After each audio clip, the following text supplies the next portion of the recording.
Right. Well, officially welcome this afternoon to Team New Jersey. My name is Emily Voss. I am the We the People coordinator for Virginia.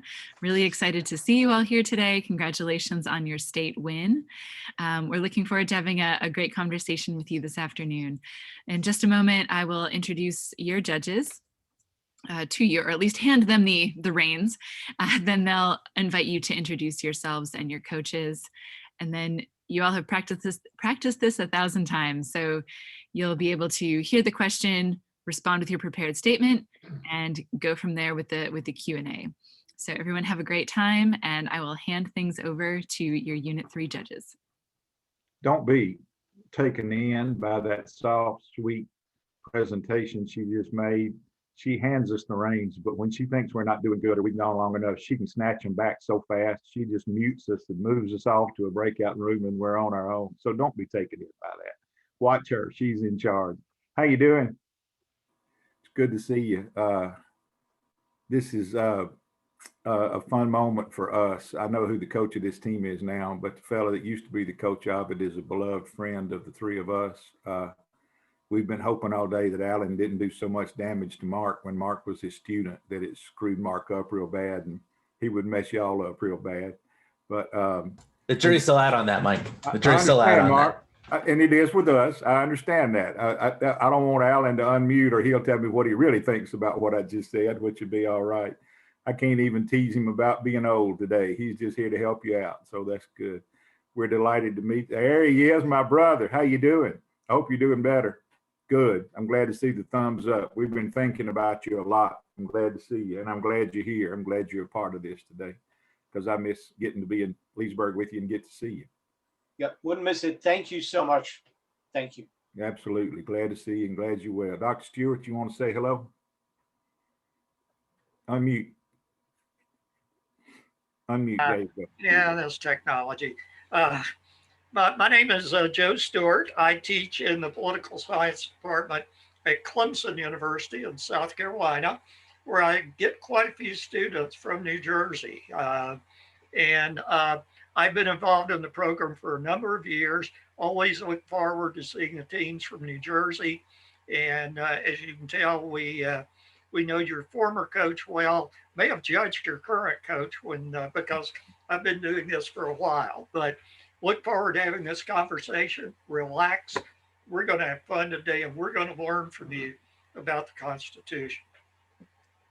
I'm Donald Rogers. I taught history at Central Connecticut State University before I retired recently. I've been involved with We the People for many years. It's a great program. It's a great honor to have you, here presenting, and we know you'll do a good job. So just relax and give us your best, and we'll have a good conversation. Joe, I suspect you have judged Mark, and if you don't hold that against him, I hope he won't hold that against you. Maybe we'll be okay. All right. Tell us who you are. Introduce yourselves to us. We've been looking forward to meeting y'all all day. Tell us who you are. Hello, my name is Gavin March, and I'm a senior at East Brunswick High School, and it's very nice to meet you all. Nice to meet you. Hi, I'm Sarah Boris, and I'm also a senior at East Brunswick High School. Hi, my name is Joshua Mesh, and I'm also a senior at East Brunswick High School. Hi, my name is Yoshna, and I'm also a senior at East Brunswick High School. Hi, my name is Prathman Aurora, and I'm also a senior at East Brunswick High School. Hi, go ahead. Oh, sorry. Hi, my name is Sharon Biswell, and I'm also a senior at East Brunswick High School, and our advisor today is Mr. Mondry. See, right. If I lived up there, that's where I'd want to go. Y'all, they made a banner a long time ago that hung across the front of the table, Joe, with the name of their school on it. They've been to the national final so many times. They're probably on their fifth banner by now. Probably they've worn out the first four. Keep it going for a long, long time. As Emily said, they're recording this, so as your family and friends watch it, they'll know the question you were asking. I'll read it as quick as I can. This is, of course, a quote from a letter from John Adams. There's nothing I dread so much as a division of the Republic into two great parties, each arranged under its leader and each in opposition to each other. What issues led to the formation of the original political parties? To what extent have those issues persisted in American political parties? and what are the advantages or disadvantages of a unified and or divided government? If I could read the question right, you might could answer it easier. You ready to go? Take over. Issues that led to the formation of the original political parties include differences in strictness of constitutional interpretation, states' rights, foreign and economic policy, divides between rural and urban voters, the protection of individual rights, and varied ideas over how democratic the republic should be. Differing constitutional interpretations are reflected in the debates over the National Bank, where Federalists believed in a broad interpretation of the Constitution to create the bank, while Democratic Republicans like Jefferson believed that the Constitution was intended to lace Congress up straightly within the enumerated powers. The debate over states' rights is reflected in the Democratic Republicans' support for the Virginia and Kentucky resolutions, which emphasize a state's right to nullify federal laws, like the Federalist Alien and Sedition Acts. Foreign policy issues also played a role, as Federalists supported Great Britain, while Democratic Republicans believed in strengthening ties with the French. Though the specific circumstances have changed, the fundamental issues that created the original political parties have remained throughout American history. Conservatives tend to favor a stricter and more limiting interpretation of the Constitution, while liberals often advocate for a broader interpretation. For example, in National Federation of Independent Business versus Sebelius, mostly liberal justices broadly interpreted Congress's taxing power to support the Democrat-sponsored Affordable Care Act's individual mandate, while more conservative justices limited them under the commerce or necessary and proper clauses. Likewise, the 1830s nullification crisis during the second party system demonstrated divides between Democrat and Whig interpretations over state power. Even today, the issue of marijuana legalization and illegal immigration to sanctuary cities and the lawsuit against the Trump administration for withholding grants to said cities demonstrate the continuing debate over how much autonomy local government should have in relation to federal enforcement and authority. The advantages of unified government include a greater perception of agreement, effective legislation, a cohesive approach to policy, and an efficient legislative process.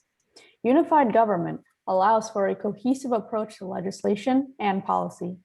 The 15th Amendment, aligned with the Republican agenda of emancipation and civil rights, and an effective step in achieving these goals, was passed under a unified government.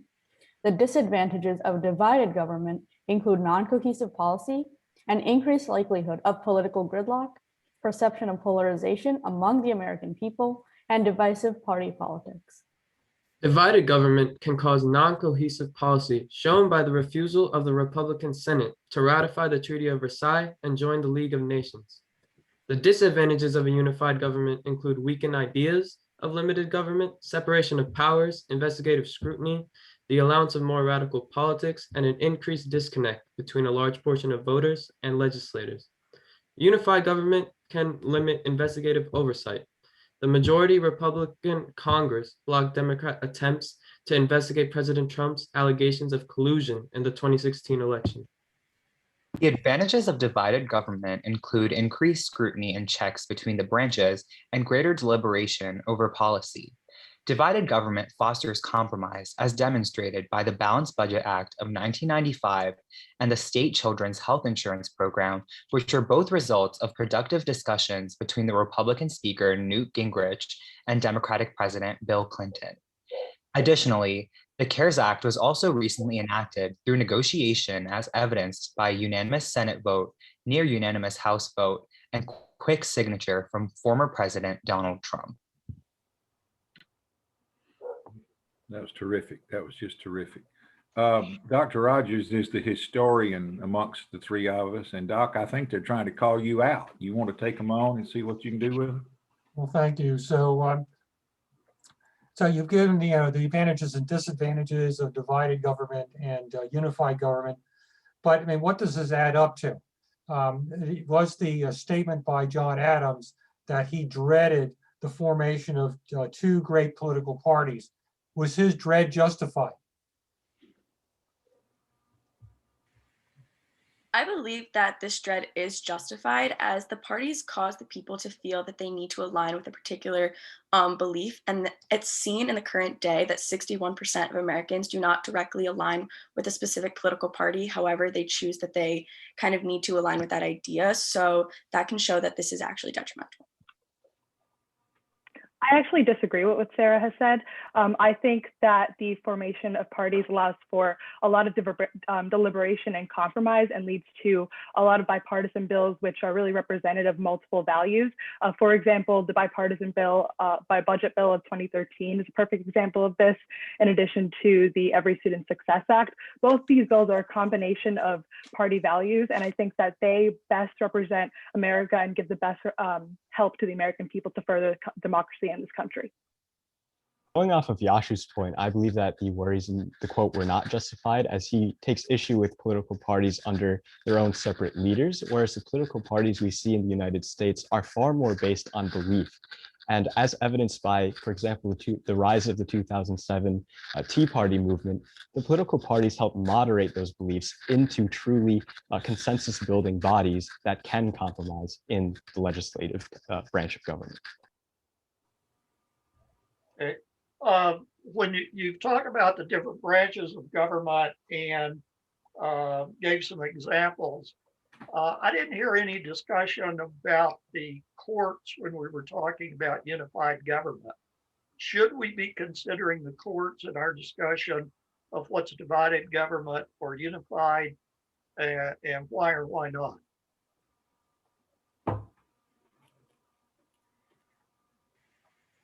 Personally, I believe that we should not include the courts in discussion of unified and divided government. And this is because of the nature of what the Supreme Court is meant to be.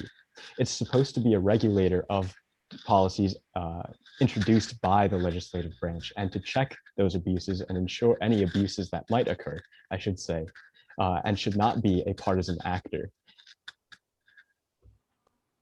But in practice, hasn't the court always been a political actor? Going all the way back to John Marshall. That was the point that I was going to suggest. I was going to disagree with what Gavin has just brought up and say that inevitably the court is going to be very political, and that the person that is in the seat of power, which is the president and able to nominate justices, is going to be influenced by partisanship. And as a result, it's going to be political. I think we can see this today specifically because right now there is 6 conservative justices on the panel. So having that many people represent one value shows that it could be skewed to affect certain court decisions and leave the other party lacking in their views being represented. We talk about perennial issues that affect party choice, right to privacy, taxes, high or low, the Affordable Health Care Act. But are there some issues that come along that can, because of partisan performance, affect someone swinging back and forth? Let's use the pandemic. Let's say that a person in New Jersey did not think that President Trump was doing an appropriate job responding to the pandemic, and that Governor Murphy, who's a member of another political party, was doing a good job of responding to it and trying to protect the people of New Jersey. Is an issue like that can be as frightening, potentially frightening as that one is, enough to swing somebody who maybe leans Republican to lean Democrat because of what they think a Democratic governor is doing as opposed to a Republican president? Or is a person what they are no matter what? I personally don't think that how a certain politician responds to an issue really drastically changes someone's political belief. For example, in the 1860s, not many people who believed in slavery drastically changed because of the war. In fact, many people, like, the war was a scary event. It was a war, but not many people changed their beliefs as to whether they supported abolition or whether they supported continuing slavery. You found that most people who prior to the war supported slavery still continued to support slavery in spite of the war. I disagree with Yoshna's point, and adding on to your point of how something like the pandemic could really skew a person's political views, I think in the present day, specifically with the events on January 6th, which happened at the Capitol, a lot of Republicans kind of disagreed with this. Around 82% of Republicans in the United States thought that this was Donald Trump's fault and that it wasn't really justified. And I think especially recently, as we've seen with kind of a more polarization of both parties, it can dissuade people to kind of become more moderate or at least, or even switch parties.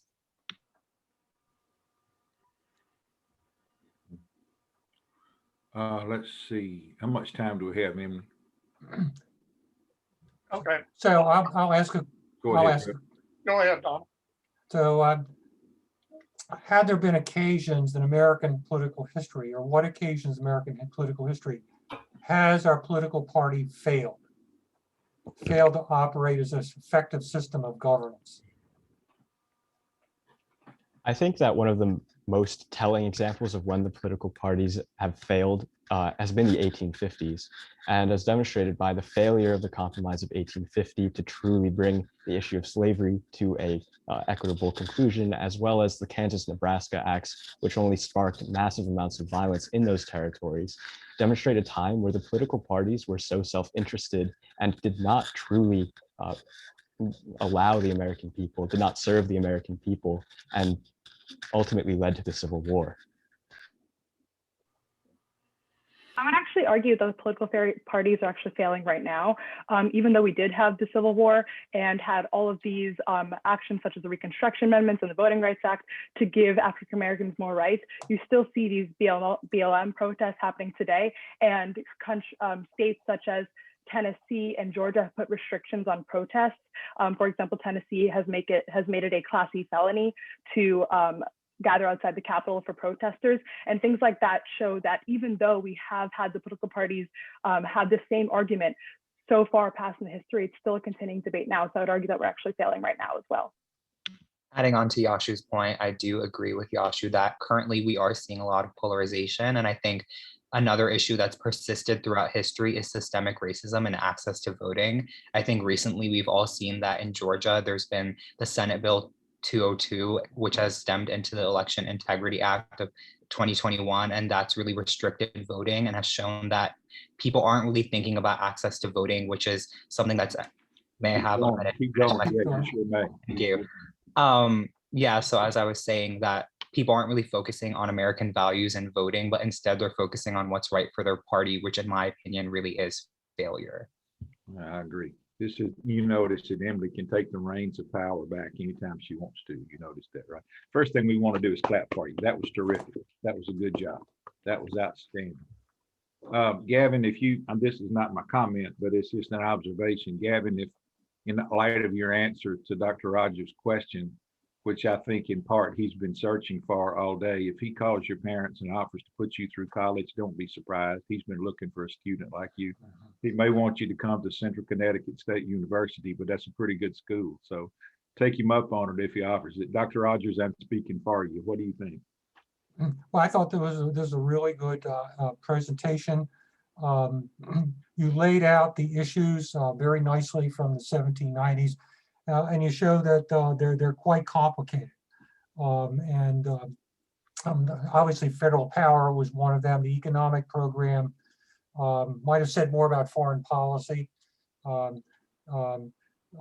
Answered the rest of the questions. I mean, a lot of discussion about the differences and the pluses and minuses of unified and divided government. I thought that was good. I liked your historical examples. I'm a historian, so I really like those.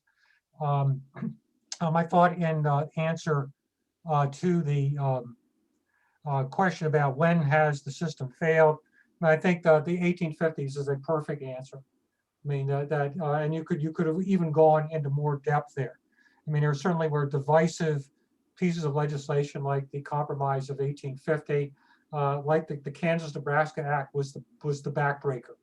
And what you could have added to that is what the Kansas-Nebraska Act produced was a regional realignment of the parties. You know, is basically the Whigs basically die. And the Democrats congregate in the South, and the Republicans emerge as a party in the northern part of the country. And so what emerges after the Kansas-Nebraska Act is a party system that no longer unites the country, that's regionally divided between Republicans in the North and Democrats in the South.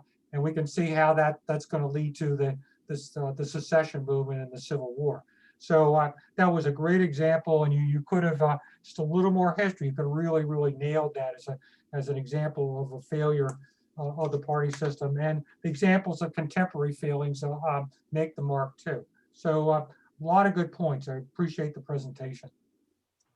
Dr. Joe, can you speak New Jersey? Yeah, I can speak New Jersey. Although when I spent a year up there, nobody ever mistook me from somebody who was from New Jersey. I agree with my colleague. I thought it was really impressive the way you started with the really multidimensional aspects of what we're talking about here, and that set a good tone. I wish we'd had a little bit more time to talk about. You took a position that divided government facilitates compromise and gave us some examples, but it also can be an occasion for gridlock. What we need to tease out is when does it lead to compromise and when does it lead to gridlock? But I'm convinced you've got the background to think about those. And let me, even though I'm not a historian, I'm a political scientist, let me agree with my colleague. You did not take the easy route to say, oh, the 1860 is a failure.